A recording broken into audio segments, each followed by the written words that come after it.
What's going on, everybody? Game vlog time for Leicester City. I know a couple of you guys made a comment about the car looks different. That's because I don't take my car to the games much anymore. This is my wife's Mazda that I'm actually taking out to the game because of the ULEZ zone, which actually is going to be forcing its way out to the Greater London M25 next year. But I digress. Let's talk about team news. Let's talk about Tielemans, Ndidi and Vardy all out. That's great news for Arsenal. Now, I can't really see Leicester coming in with an attacking forte for today. I think that they might hold their position and let Arsenal come at them and then try and take them on a counter-attack. That's probably how their team might be set up. But today, Arsenal are pretty much going with business as is. They're going with the same team.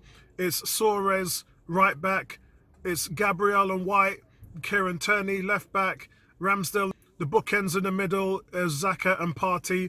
And then up front, Martinelli is preferred, which I talked about. I said it's too early. When someone's recovering from COVID, they need as many days as possible to try and get that energy back.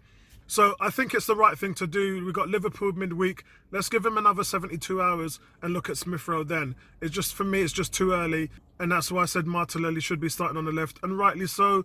He scored against Watford in the last game.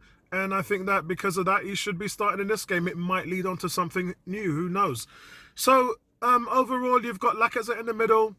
Thanks for the assist, Lacazette. Let's get some goals today, please. We've got Odegaard at the 10, and then we've got Saka, who has been just outstanding over the last few games. And that pretty much makes up your team. Again, I would like to see involvement today of Nketiah and Pepe. So let's just see what happens, guys. And I'm just really hoping that this Tomiyasu thing isn't as serious as they're letting on, because we are now ending up in the middle of March. And he last played early January. And as I said, if we were told back then that this would be a 3-month injury, we would all be in tears right now. And we were never told that. We were under the assumption that it was only going to be for 2 or 3 weeks. Here we are nearly 3 months later. So whatever happens, it's been a serious injury and they're just really taking their time. I think it's more of a precautionary issue because if you guys remember a couple of games ago, Tomiyasu was actually on the bench. So I think from that standpoint, it's really just a precaution. They don't really want to take a guy who's so good in their game plan in terms of defending on the right, getting the headers.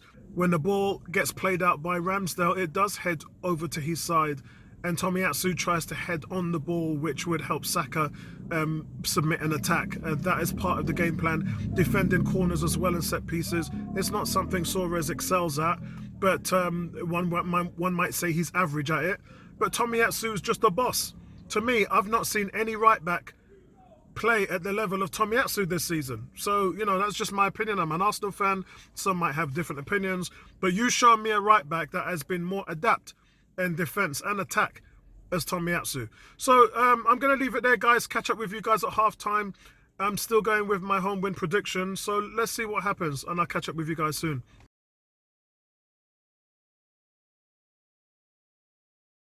So guys, it's Arsenal 1, Leicester City 0. 1-0. I tell you what, it's been a very entertaining first half. First of all, let's talk about the refereeing. The officiating is just still dreadful. We've actually had 3 penalty shouts. One can say that they could swing either way, but I think for me, let's talk about the goal. The goal came from a corner, set pieces, Martinelli with the assist. And I think from that standpoint, you've got to look at the fact that Thomas Partey has got 2 goals for Arsenal. Both of them has come with his head. I must say though that Leicester's midfield have been stifling us, and they were stifling us in the beginning. And towards the end, they had about 2 or 3 good chances, which Aaron Ramsdale, one of which he pushed over the bar. Yeah, that Ramsdale save was yeah, the one where he caught it, that was a Leicester chance, obviously. But we saw Brendan Rodgers' face and his reaction to that Ramsdale save. You know, he was like, how did that not go in? It was a really good save. But as I said with the goal, Thomas Partey, just brilliant in the box. Really been a presence in the midfield again today. Another quality good performance. Odegaard. And again, Odegaard, those two are really running the show for me. Yeah, I mean, Odegaard, and also, you've got to give a shout out to Ben White as well, because Ben White has been tearing. He's been tearing them up. Them balls coming in from the defence over the midfield. He's just picking Leicester apart. So it's been really competitive today. But I do want to say that this is the result in the first half that Arsenal really wanted. This is how you wanted the team to come out, and with the pressure that's on these young shoulders. To get 3 points today, everybody, all the fans, all the teams are looking at Arsenal to drop one early going into the Liverpool game to make a competition of this run in for fourth place.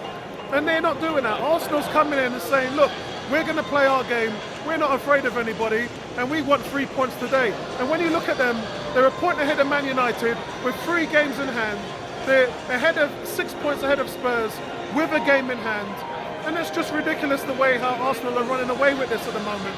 So look, it's going to be a very feisty second half. I'm sure both managers are going to be setting their teams up in the second half. And Leicester again stifling Arsenal with a 5-man midfield. But you can see they're also front-loading Cedric Soares. They've got 2 or 3 guys over there trying to pressurise the right back. And now he's starting to get a little bit of help and support from Thomas Partey, which has worked really well. Even Saka's dropped back a little bit deeper to help Cedric Soares. And they're going to have to make those adjustments because, Soares has had 4 really good games. And today he's been tested. A little bit shaky, but a strong end to the finish for the first half for Cedric Soares. The biggest test will be against Liverpool and Aston Villa and also Chelsea as well. Yeah. So overall, really happy with the first half, guys. And I'll speak to you guys at full time, man.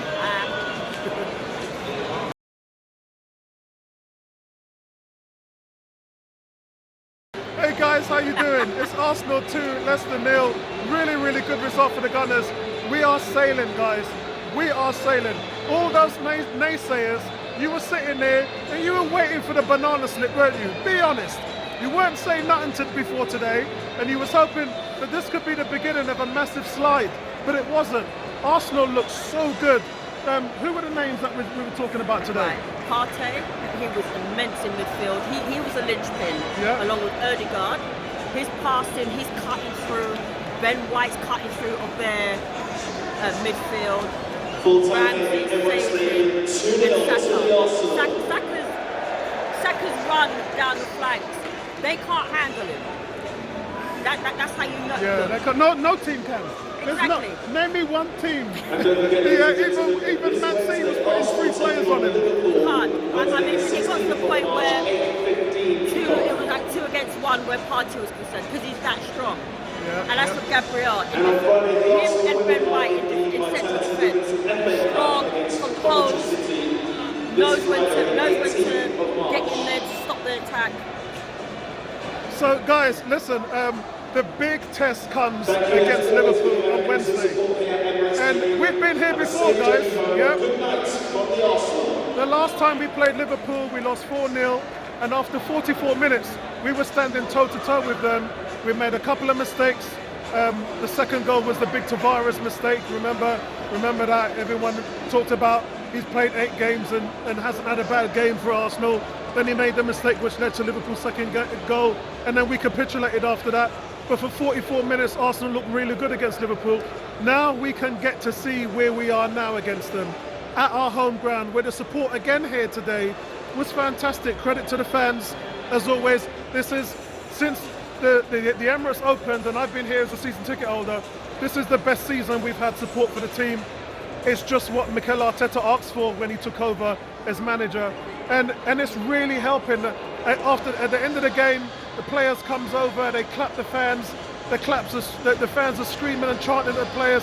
It's a synergy that works well, and long may it continue. It works, and you can see the players feed off of it as well. They feed off that positive energy, because if you've got fans that are booing, they feed off of that as well. So it was the fans. I'll give 10 out of 10 because it was just that. There was that togetherness as a fan base today. It was immense today. So after today, 12 games left, and we have 2 big ones coming up, 2 massive games. And Arsenal are in such a position now that even if they lost 2 games, it wouldn't even hurt their league position. It would still put them in pole position for 4th place.